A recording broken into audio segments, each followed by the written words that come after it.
All right. Good afternoon, folks. Welcome. My name is Can, and I'm here with Linkso, and we've got another Master Gardener series today. We have Karen Flores, and Karen's an avid gardener. She loves to grow roses and edible plants of all kinds and unique plants and flowers.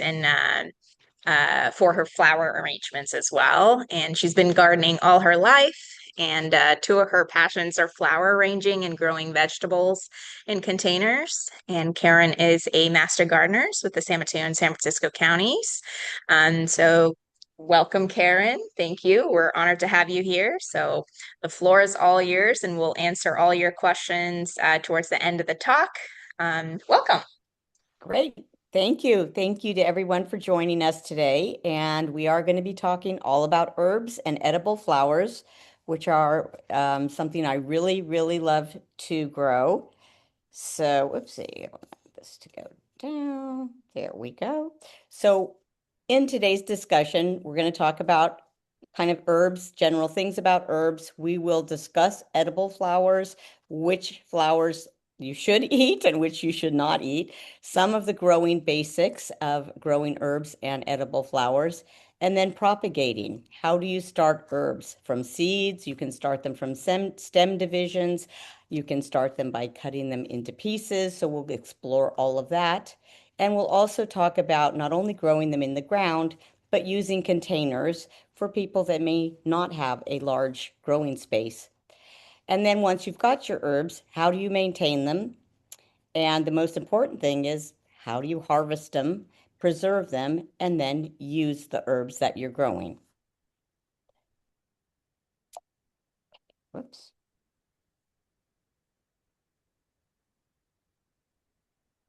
So any plant that has leaves, seeds, or flowers that are used for flavoring food and beverages can be classified as an herb.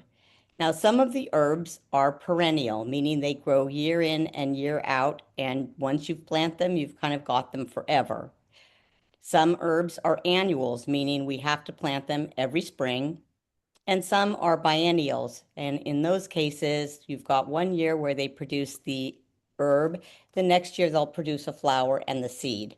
And so every 2 years, you may have to renew them. And based on whatever climate you live in, the herbs might perform differently. We're here in the Northern California, San Francisco Bay Area. And for instance, my oregano just lives on all year long and it's continuously producing. My parsley, same thing. It just keeps coming and going on and on, whereas in colder climates, that might not be the case. So another question is, why should you even want to grow your own herbs? Well, lately, I think we've all seen more and more about safety. There's pesticides being used that maybe we would really rather not be ingesting. And when you grow them yourself, you know exactly how organic they are. If you're not spraying, if you're only using water and organic soils and organic fertilizers, you can be very comfortable just picking a piece off, throwing it in your salad, and eating it.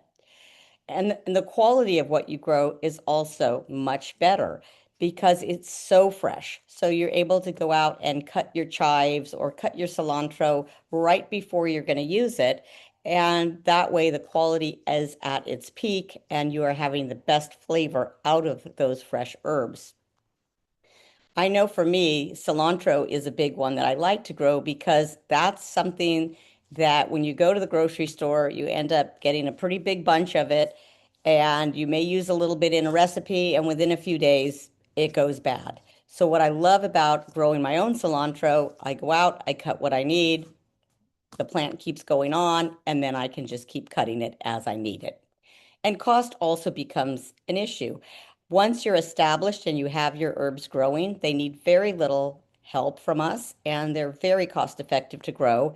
And as we know, every time we walk into any of the grocery stores these days, everything costs more. So if you can grow it yourself and use it as you need it, you're going to definitely be saving some money too. So some of my favorite herbs, I mentioned parsley early on. I like the flat leaf parsley, but the curly leaf is equally easy and very enjoyable to grow.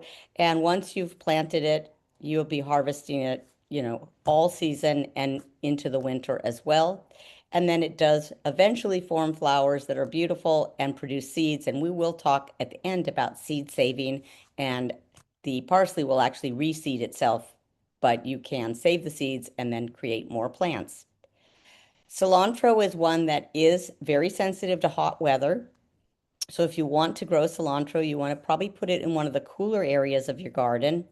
And you will definitely want to succession seed the cilantro. So you'll start some seeds and begin those. And then as the plant grows and matures, you're going to just keep starting new plants and new plants so that you have a continuous supply, because it will very quickly what we call bolt, which is when it goes to seed if it gets too hot.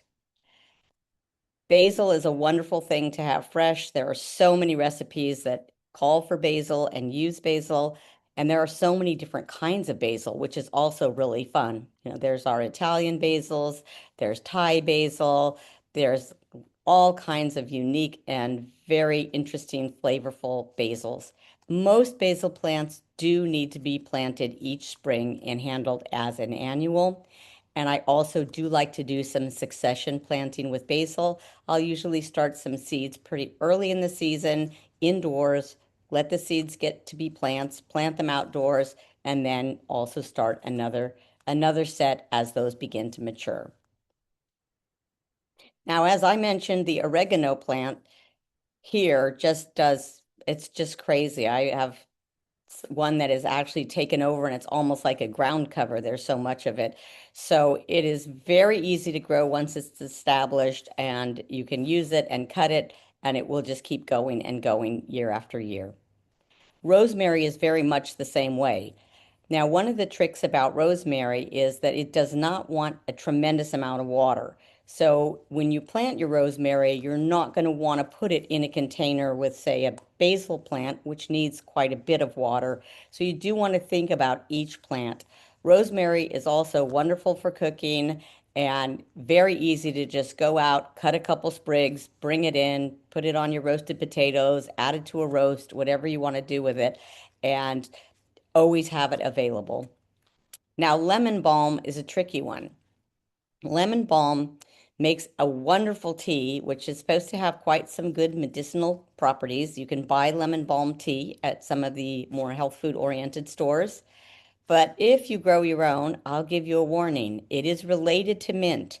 So you want to contain your lemon balm plant. I had somebody give me a lemon balm. I planted it way up in the top of my property where I have my other vegetables. And the wind or the birds or all of the above carried it down to where I have my roses planted, and I have lemon balm everywhere. So use a little caution, although it makes a lovely, lovely harvest, and you can cut the leaves down and the plant will regenerate, and you can dry it, which we'll talk about later, and make tea. Mint is the same way. It really wants to grow. I would say it's somewhat invasive as the lemon balm. So it's best if you want to pick a container and keep the mint and keep the lemon balm in a container versus in the ground where they will really take over.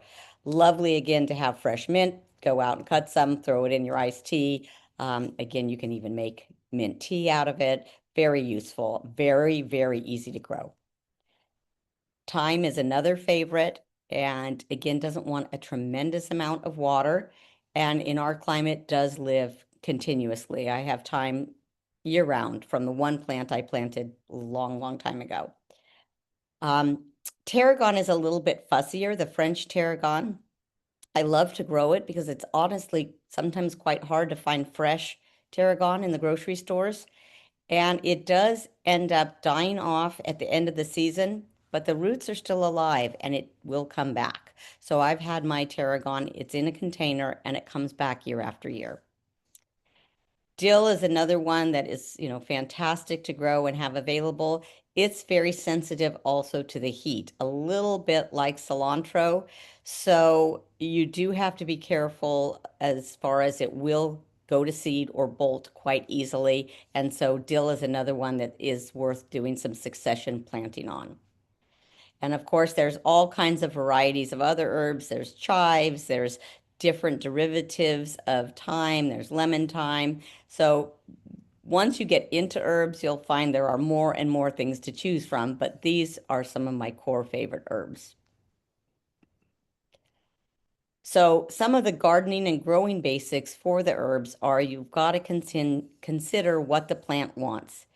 Where are you going to put it? Is it going to go in the ground? Is it going to go in a container? And how much sun does it want? Most of the herbs do very well in direct sun, but some are a little bit more sensitive to too much heat. So again, you want to think about that when you decide where to place them in your garden.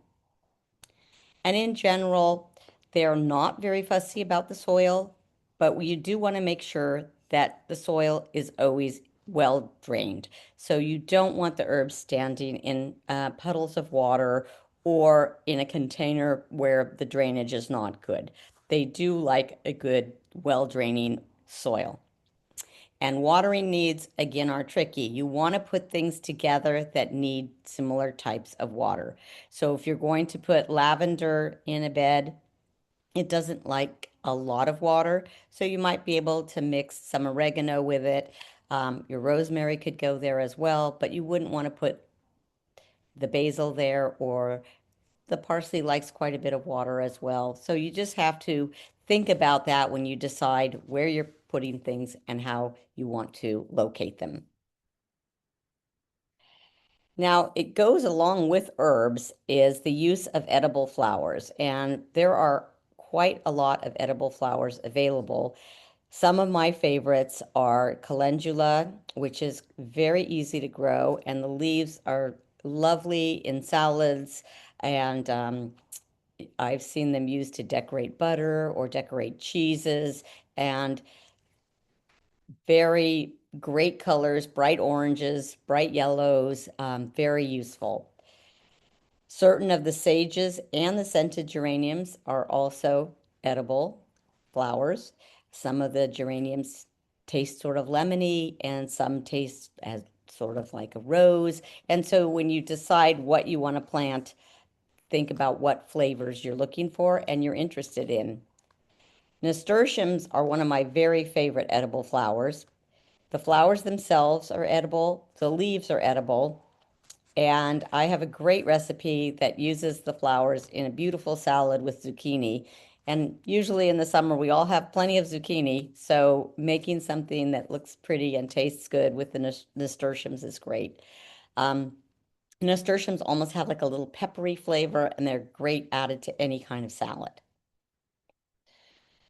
Roses are also edible, and a lot of people don't think about it that way. The scented roses are certainly the best ones to use. You can make rose tea, you can make rose preserves, um, and the rose petals themselves are what you want to eat. But as you know, when the roses are finished, they create what we call rose hips, which is the big round thing on the plant, and those are filled with vitamin C. So roses are actually very healthful as an edible plant.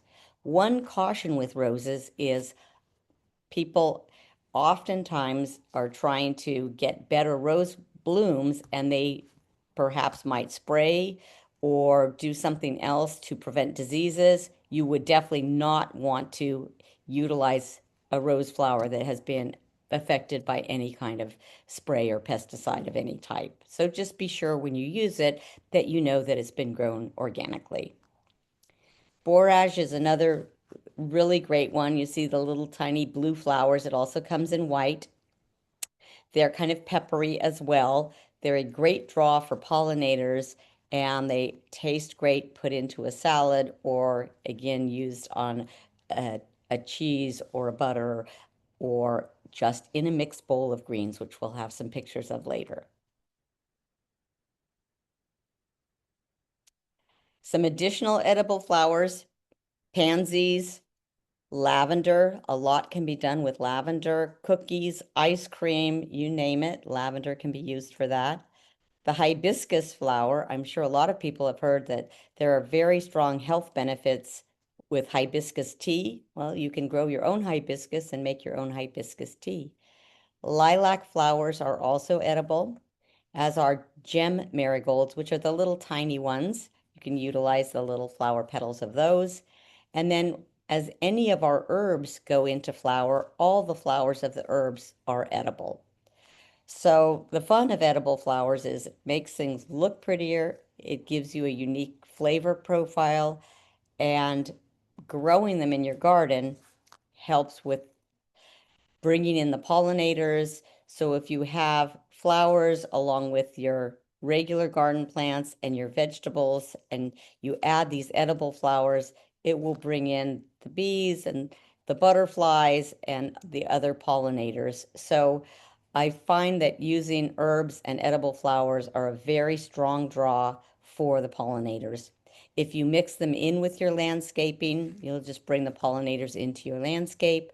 You can also put them in one little container somewhere. Perhaps you have a lot of tomato plants somewhere. Put a container out with marigolds or with lavender um, or any of the edible flowers, and they will draw pollinators to your vegetable garden as well. And of course, habitat gardens, if you're setting up your garden to specifically draw pollinators, which more and more people are doing, adding the edible flowers and letting your herbs go to flower will be a great benefit in your habitat garden.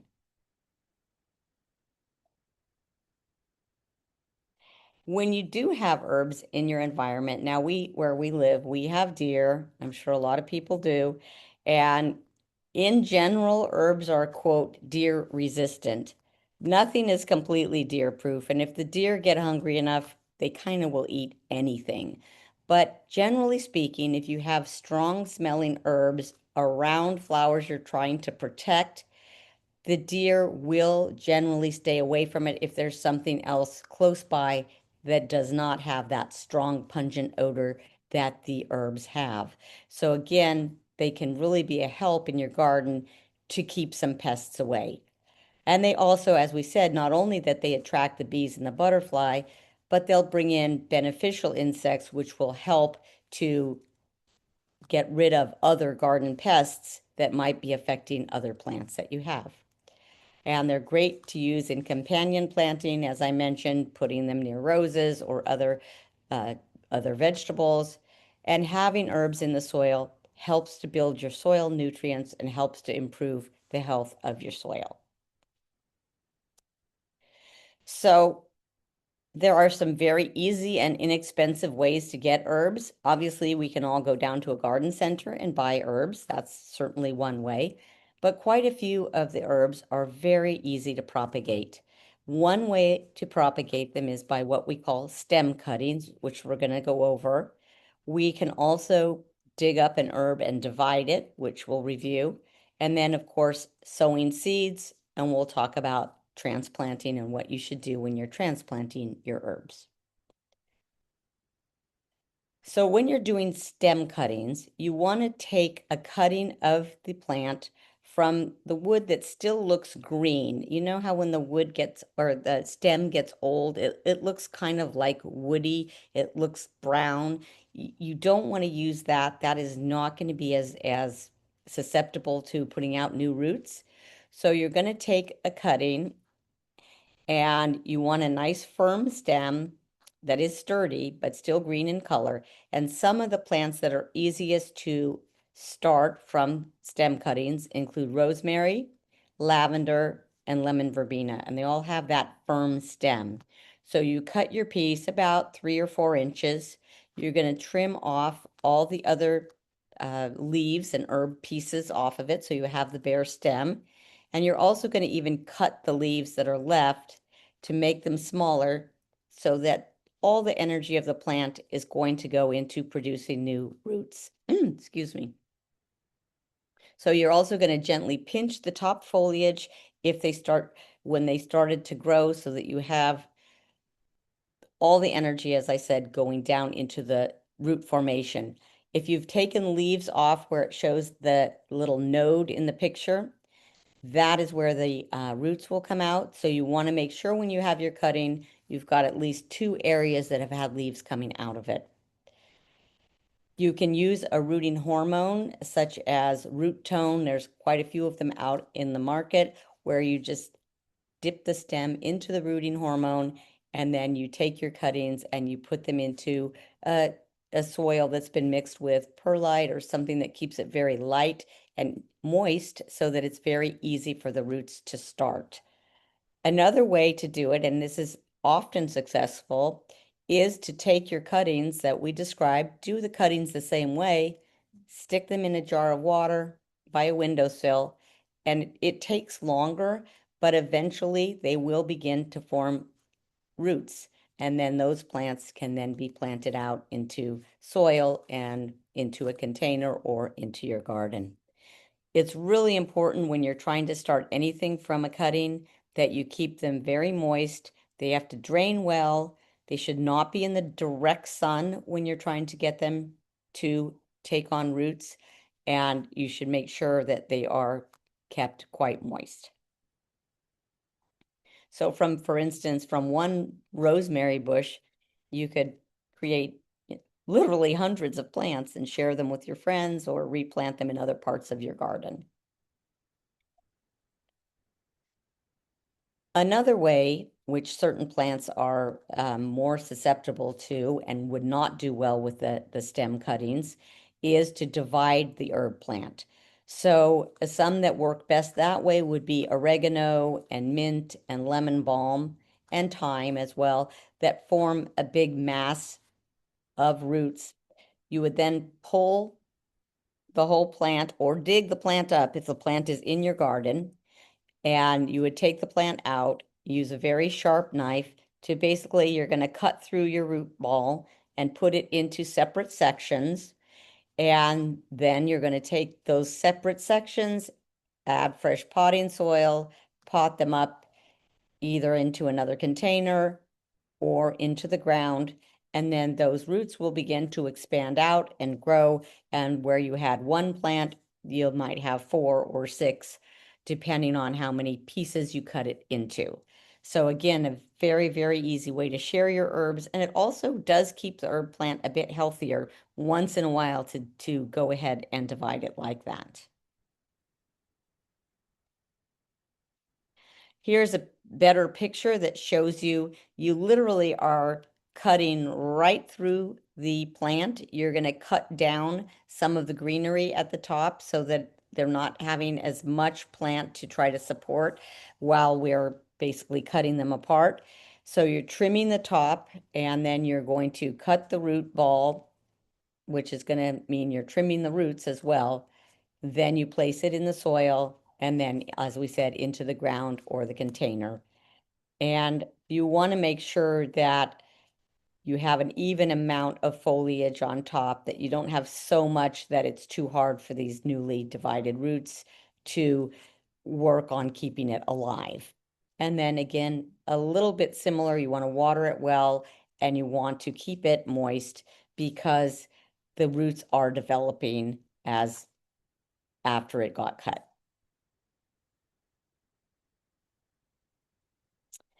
So the other way is to get herb seeds, and it's very fun and it's pretty easy to start most herbs from seeds.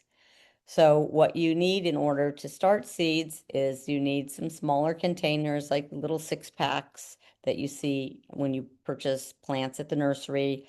You'll need some sterile potting mix that is for seed starting, because you don't want to have any type of bacteria that could come from soil that might have been in the ground or in another pot with another plant. It's a good idea to have plant labels. I can't tell you how many times I've started seeds and I think, oh, I'm going to remember what this is. And then I start more seeds and pretty soon I don't remember. So always label whatever seeds you're starting, not only with what type of seed it is, but also the date that you started it, which can be very helpful, because if nothing comes up after a certain amount of time based on what the germination timing should be, then you might want to try again, that perhaps something went wrong. Oftentimes when we're starting seeds, we can either purchase the containers that have like a little plastic greenhouse that goes over the top of it, or you can do the same thing by using an upside down plastic bag and maybe holding it up with a couple of chopsticks or pencils or, well, the lead, you don't want the lead from the pencils. So probably chopsticks are the best, or sticks. And you keep the little tent over the top, which creates kind of a greenhouse effect, and it does help to germinate those seeds. If it's a time of year that's still cold, for instance, when I start basil, it's usually in about February. I start that indoors and I put a heating pad, which they do sell for seeds, or you can put them on top of your refrigerator or on top of your water heater if it gets warm, just so there's some bottom warmth to this soil, and that will help the seeds germinate. And the same thing here again, we're going to keep them moist but not soggy. And if they get too wet, then you can have other problems, which the seeds, once they germinate, will what we call dampen off, and they'll start to die because they're too wet. So seeds are fun. It's always a little bit of a trial and error, so I always plant more than I need. And if I'm lucky, they all come up, and then I have too many. But it also is fun because then you can give them to people as gifts. So herbs tend to be pretty easy to start. One tip I'll give you is for cilantro. It has a very hard seed coat. It's like a little round hard ball. It's very helpful if you soak those in water overnight, just in a little low jar, cover them with water, soak them overnight, and that helps to soften up the seed coat. And then when you do plant them, they will usually germinate more easily. In particular, they are one that really benefits from that. So here we've got some rosemary that we started from initially doing some stem cuttings, and the stem cuttings obviously did well, and then we potted them up in a pretty nice large 6-pack. So now they're healthy, they have a good root system, they're ready to plant. So now what do we do? So before we're going to do it, we're going to give them a nice drink of water, and then you're going to gently lift the whole root ball and plant out of your container. You can do it by sort of pushing from the bottom. You can do it by taking a fork or a spoon and trying to go under the plant and pop it up. And sometimes they'll come out quite easily. Other times, if the roots have really developed, you might have to turn it upside down and gently pull. So you get it out of the container. And once it's out of the container, then we're going to very gently with our fingers, you're going to loosen the roots up because we don't want the plants to be root bound. And I'm sure we've all bought plants where when you get it home, the roots have grown into each other and it's just a solid mass of roots. Then they're really stuck in that position. They won't branch out, and the plant will eventually suffer from that or die. So you want to loosen the roots before you replant it. And then you're going to prepare your soil, whether if you're going to put it in a container or in the ground, you want the hole to be 2 times the size of the herb base, so that you have a nice big hole for the herb roots to easily branch out of. And you should, whatever soil you dig out of the hole, you should use to replant the herb. It's always a better idea if you've amended your soil, whatever you've done with your soil, to use the native soil, because what we used to, a lot of us do is, oh, gee, I have a new plant, so I'll put new soil just for the new plant, which is in a small hole. And what actually will happen is the roots will not leave the new soil to go into your native soil. So it's important, if you are going to do any kind of amendment, that you mix it throughout the soil, and that when you dig a hole to put the plant in, you then refill it with whatever you dug out of that exact hole.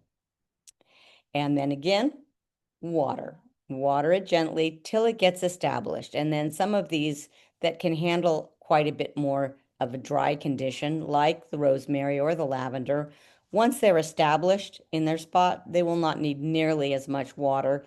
But whenever anything is getting started, we always need to be cognizant of how much water while it's getting established.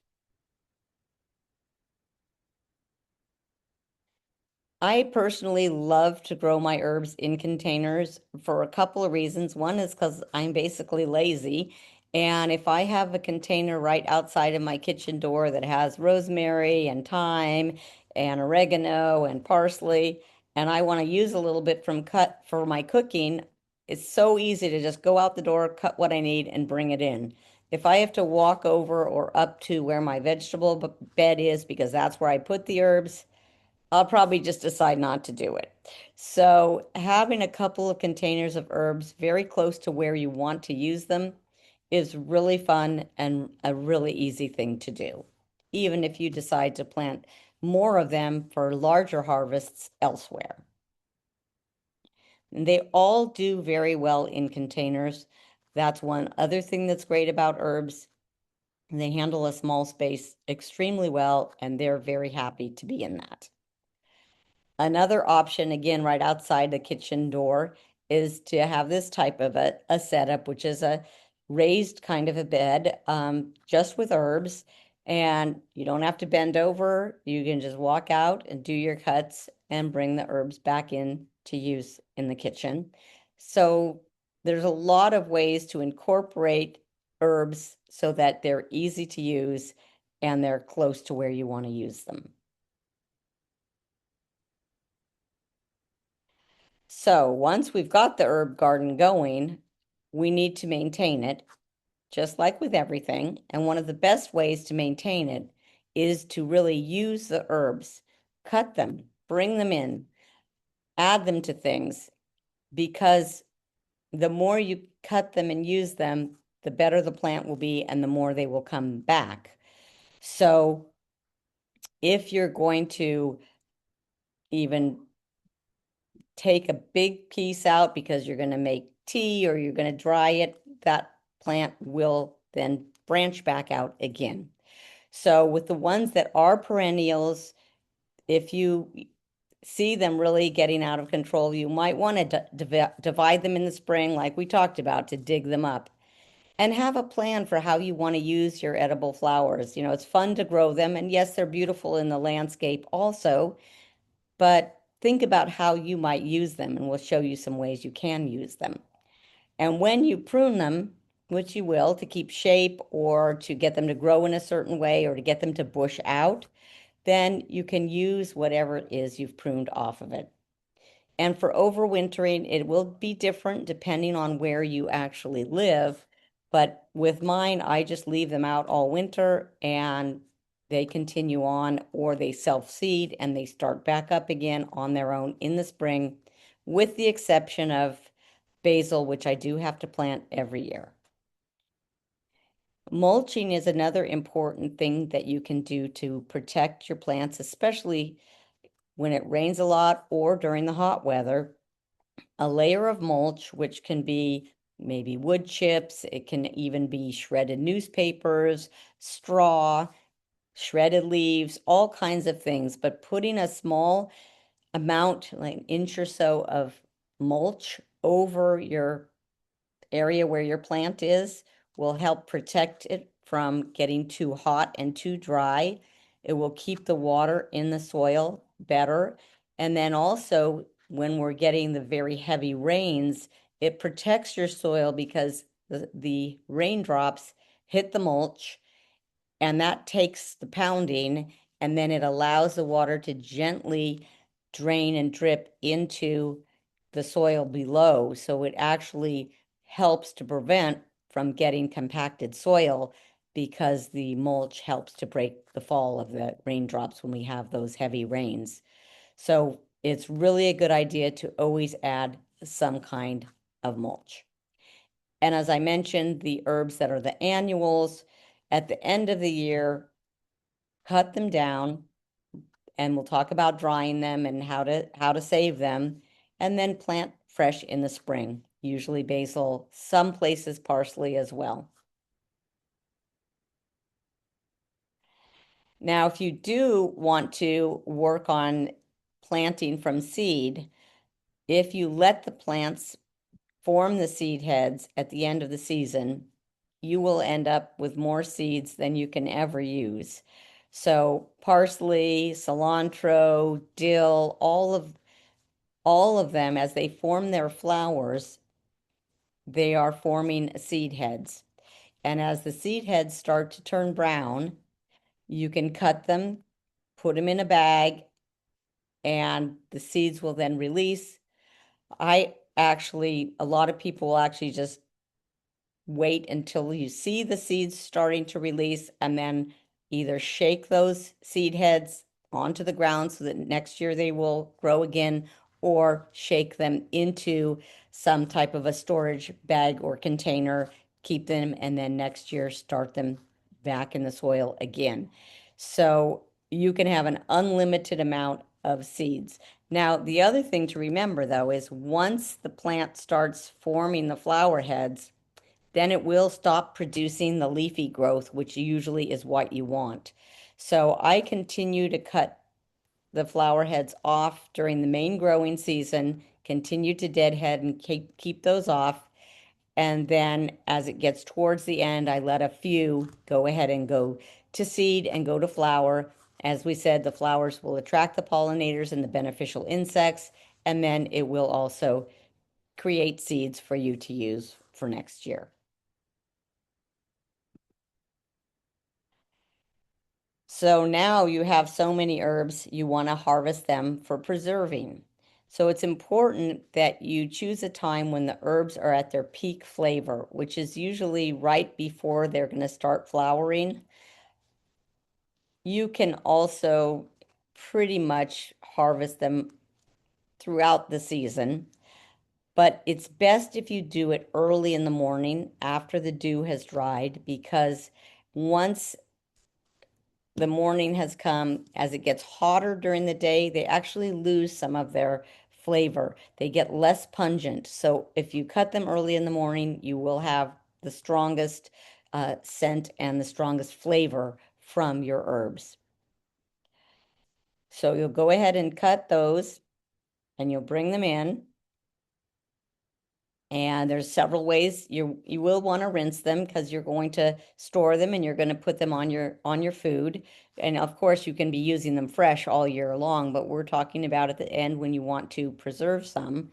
So you'll go ahead and rinse them, air dry them, and once they have to really be completely dry because otherwise they will start to mildew. So you want to make sure they're really nice and dry. And then after that happens, then you're going to begin the drying process. And there's a couple of ways to do that. You can put them out on a screen and let them just dry out in the garden.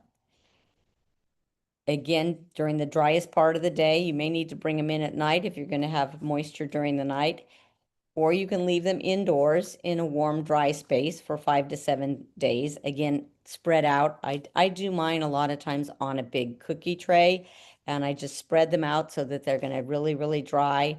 And then after they dry, then I just hold the stem and pull down the leaves and then discard the stems, or you can use them in your fireplace and it makes a nice fragrance. But I use the leaves and not the stems. Now you can also hang them dry, so create little bunches and hang them upside down and let them dry that way. And again, that can be done indoors. You want a nice, warm, dry space. And once you've got the herbs dried, then you're going to decide how you want to use them.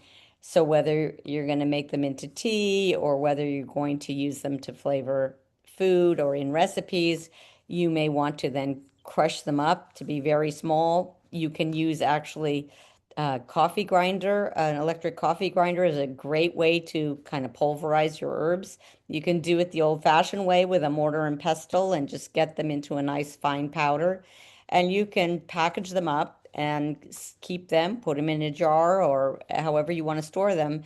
And you can have herbs, dried herbs to use all year long without having to buy any at the grocery store. So it's really worthwhile to spend a little time and let them dry and really get them into a spot and label them and store them.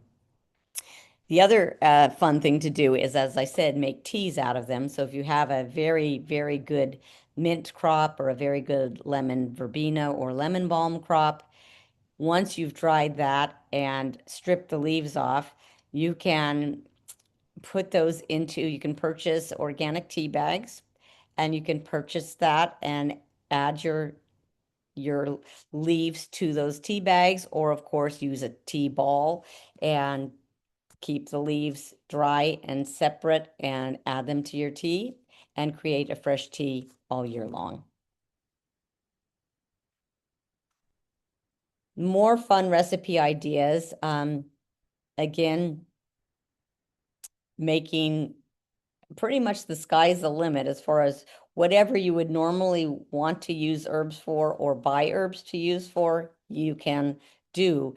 And creating vinegars, we're going to show you a little more about that, is a really fun thing to do because they're very attractive looking and it gives your salads a unique and wonderful flavor when they're infused with the herbs.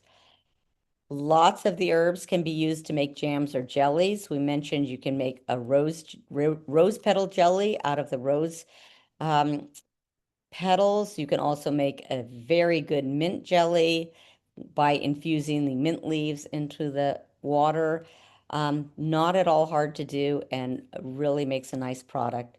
You can make all kinds of fancy salts, which we'll show you a few of those, and the teas that we've talked about. And then having fresh herbs in your salad before you've even dried them is a wonderful thing to do. And just, having some mixed greens and adding in some fresh herbs of different kinds and some of the edible flowers makes a really excellent salad. Same with soups. And then with the butters and the cheeses, it's more of a decoration, putting either making an herb butter that can give you some flavor, using the edible flowers makes it look much prettier. One of the local markets here gets beautiful goat cheese from a goat farm called Harley Farms. And each little round of goat cheese has edible flowers and herbs imprinted it and into the top of it. So when you buy it, it's just this beautiful, colorful, and very tasty goat cheese. And you can just do that yourself as well. Desserts, you can make them into ice creams. There's all kinds of cookie recipes for lavender cookies, some fun herbal cookies, and lavender ice cream. So you can get very creative with how you decide to use your herbs and your edible flowers. Now here's an example of the vinegar and how to use it. So it's a several step, not hard at all. You get 2 handfuls of your chopped fresh herbs, whatever flavor you like. Let's say you wanted tarragon vinegar. You're going to do 2 big handfuls of your tarragon, chop it up, put it in the either white wine, apple cider, or rice vinegar, and you're going to put it in a pint jar, fill it up with the vinegar, and then you cover the whole thing and you leave it for 1 to 2 months in a dark place. And that is infusing the herb and the flower essence and taste into the vinegar. Once that's occurred, then you take your pint jar away, you strain it through either a cheesecloth or a fine strainer, and then you can put it into a more attractive bottle if you're going to use it as a gift. And then clear glass, of course, is best because it shows how pretty the product is. And then you're going to decorate those by putting in a fresh sprig of the herb and sealing the top and labeling it. So that's not at all difficult to do, and it's can be a really nice gift or just really nice to use to make your own salads or other vinegar related items. And herb salts have become quite a big thing.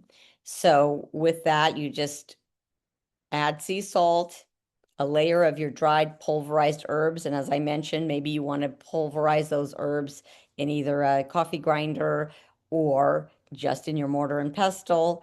Or sometimes you can actually just put them in a strong plastic bag and just go between them with your hands, and that will get them into a very small, fine powder as well. And then if the you put it in layers and then let it rest again for 2 weeks because while it's resting, the flavors are being infused into the salt. And then you're just going to shake it up, mix it, shake it up, and place it in a salt container and use that for an herb salt while cooking. And the other finishing salt is very, very similar type of a recipe, but in that you're going to put both the salt and the herbs together in a food processor or coffee grinder or whatever you choose to use and blend that and then add more sea salt. You're going to put that overnight to dry so that it gets very, very dry. And then you put that one in an airtight container and label it, and you'll have a very nice herbal salt. And here we are with our edible flowers, our nasturtiums, our pansies, some borage, some lavender, all put into a beautiful green salad. And doesn't that just look a lot more fun and more appetizing than just any plain salad? And it does give it a nice little kick and a nice little flavor.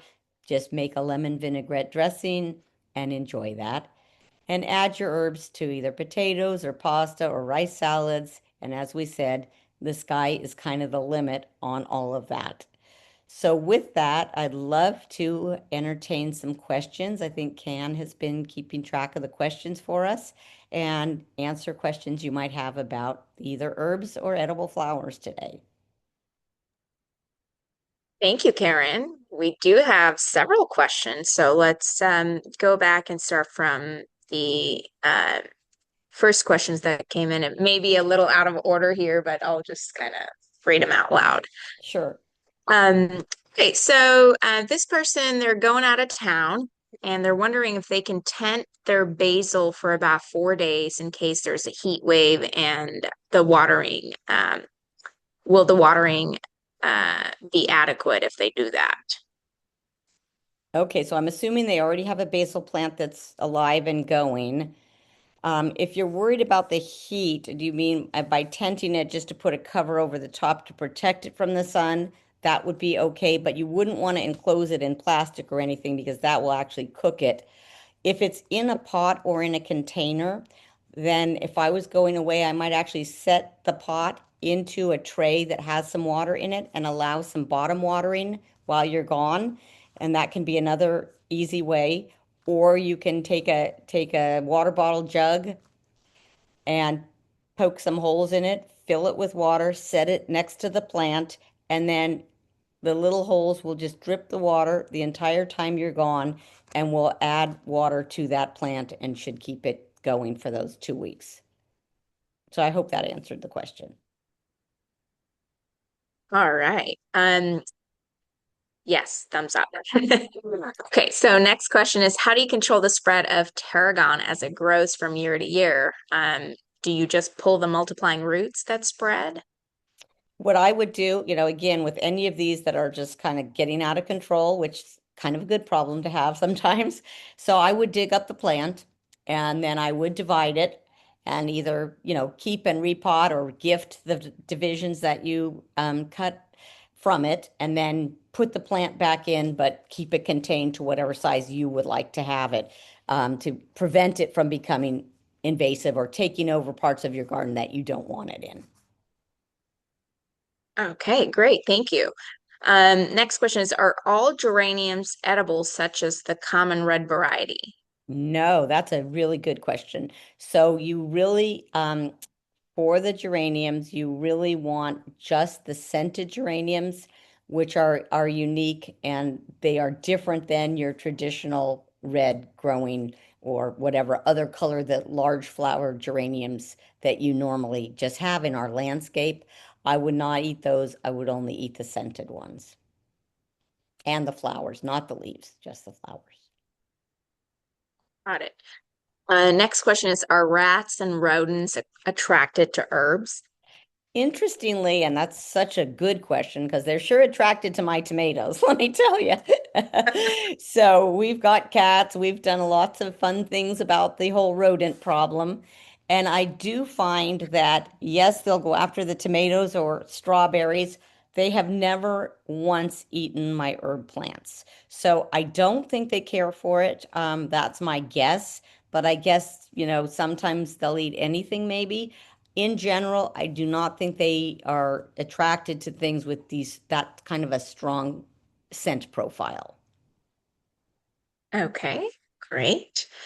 Next question is, do you add or use root hormones if you put them in water? Wouldn't it Ah, come off when you put it in water? perfect question. So the answer to that is I do not. So when I use the root hormone is when I'm going to place the stem into potting mix. And what I'll actually do, we'll talk a little bit more since there's some good question there, is I will take the stem itself, I will dunk it in a tiny bit of water, then I'll dunk it into the root tone, and then I will use a stick or a chopstick or something to make the hole in the potting mix and then stick the stem in so that when I'm pushing the stem in, I'm not removing all of the root tone as I push it in. So if I'm doing them just in water, then no, I do not add anything. I just put the cuttings in the water and I've had good luck, but it takes a long time. So be patient. You'll think, oh, this isn't working, but you do it exactly the same way. You're going to strip off, all the remaining little flowers and leaves and just leave a tiny bit at the top, put the clean stems into the jar of water, put it in a mildly sunny window area, and they generally will eventually root. Okay, thank you. Next question is, are there certain herbs that can't be planted with other herbs? For example, if I plant a variety of mint in one container, do they lose their varietal flavor like a strawberry mint next to a pineapple mint? Yes, that's a really good question. And um, I tend to keep my mint varieties in separate pots because I do feel like they might start to cross-pollinate and I might start to lose some of my unique flavors because I have a spearmint, I have a chocolate mint, I have a couple of different ones. And so I actually do have them all in different containers. I've not seen that actually happen that where they've crossed over, but I do mine that way. Also, so that I know which one is which, so I don't get mixed up. If I want one particular one, I go out and I have the special one that is supposedly the specific mint that you use to make mint juleps for the Kentucky Derby. So I want to know which one that is when it's time to use it. Yeah, that's a good idea. Labeling always helps. Okay, so the next question is, this person's oregano is yellowish at the base of the plant, even though the upper part of the leaves are green. It's also starting to flower, and they don't know if it has too much water or too little water, or if it needs to be cut back. Good question, and I think there's probably several answers. I think if it's starting to flower, I would cut it back. I would just cut the flowers, cut some of the top off, and especially all of the flowers. So I would cut it back.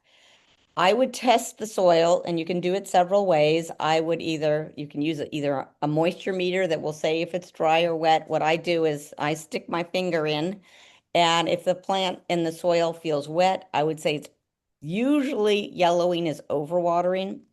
Usually when they start looking dried out and a little bit frazzled out is when it's underwatering. So my guess is it's probably a little bit too wet because it is one that is surprisingly drought resistant. Like I have mine growing up above in an area that gets almost no water. It just does great. Yeah. So it's probably too wet, but I would definitely cut it back if the flowers are showing. Okay, awesome. Thank you. And next question is, are all variety or berries lavender plants edible? So that's another very good question. It's they're all edible, but the flavor is the best if you use if you're using it for cooking or flavoring ice creams is usually the best if you use the Augustifolia lavender. That one is the best one for cooking. Um, but I have actually used all the varieties to to strip the flowers and I had a really fun recipe for a lavender flavored dip for crackers. Oh, it was really, really good. Actually, I have to find that and make that again. But I just one of my friends has a whole field of lavender, and it's not Augustifolia, and I used just the whatever variety hers was, and it was Hidcote, I think, and it was absolutely delicious. So to be true flavor for culinary, Augustifolia is the one you want. Alrighty, thank you. Next question is, would you keep your oreganos and basils in separate pots, also rather than having them commingle in one pot? Depends on how much space you have, and um, you can put them together. Just again, there's watering. You want to make sure whatever plants you put together are plants that have a similar water need. So I'd probably put thyme and oregano together because they need less water, and maybe basil and parsley, which both like a little more water.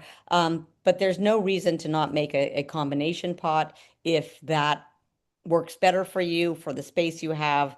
Combination herb pots are extremely useful, and there's nothing wrong with mixing them like that. Just be careful about how much water they need. Okay. Are there any more questions, folks? I think we've gotten to all of them that were sent in via chats, but if there are any pending questions, do so via chat and we can get them addressed.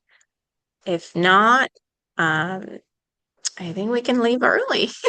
I don't have, oh, there's an incoming. Oh, yeah, great presentation.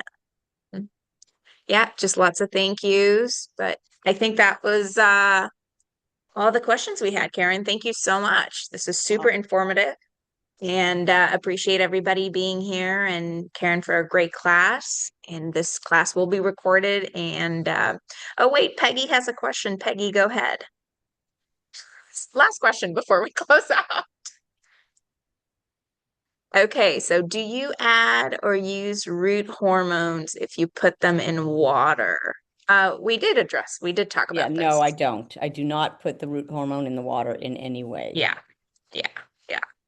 Okay, okay, great. Okay, well, thank you. Thank you, Karen. Well, thank you, Fantastic Link, class. though, for hosting us, and I really hope everybody will try to grow more herbs and more edible flowers. It really is fun, and it's really a useful crop, and it's really super easy to do. So I hope everybody gives it a try. Alrighty, thank you. Bye-bye. Okay, bye-bye.